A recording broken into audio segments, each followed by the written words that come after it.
You're watching KOAT Action 7 News.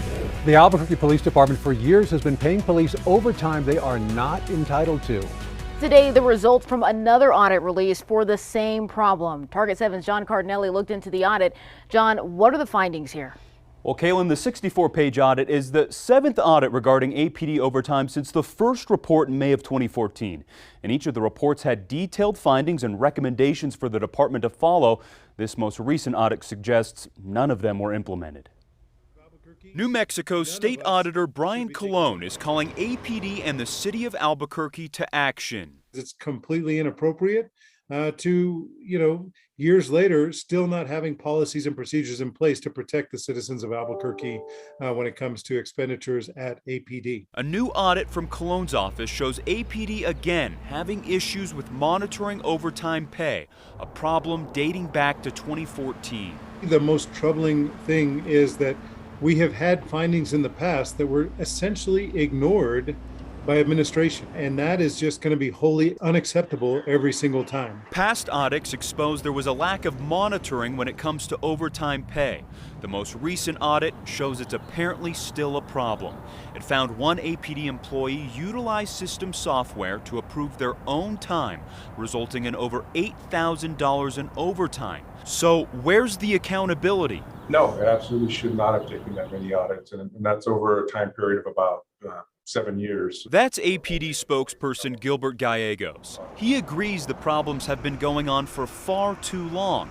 However, the audit reveals city and APD staff say they were not aware of prior audits. We have a whole new chief, new deputy chiefs, new commanders. We have a new mayoral administration, city finance. So, my assumption is they just didn't know about these previous audits. But Colon says that can't be the case, as audits go straight to the agencies. Anytime a new administration comes into place, they have an obligation. They have an obligation to review and embrace any indications for improvement that preceded them.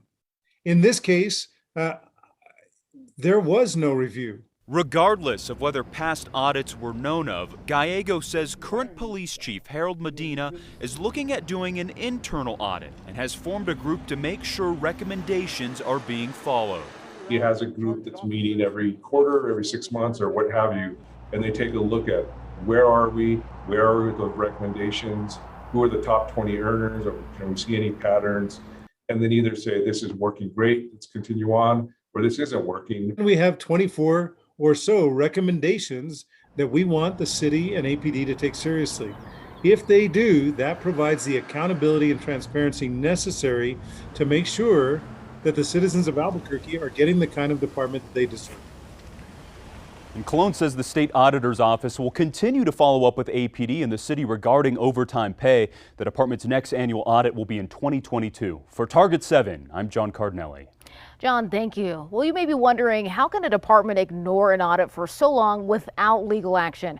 Our legal expert, John Day, says they can ignore an audit as long as people are okay with it, but action can be taken. There are a number of different things people can do, ranging from attorney general investigations, local DA investigations, the city council. Private citizens can file lawsuits on behalf of the state. There are a number of different things that can take place. Whether those things actually happen, we don't know. That remains to be seen. Well, Day says only time will tell if any action will be taken.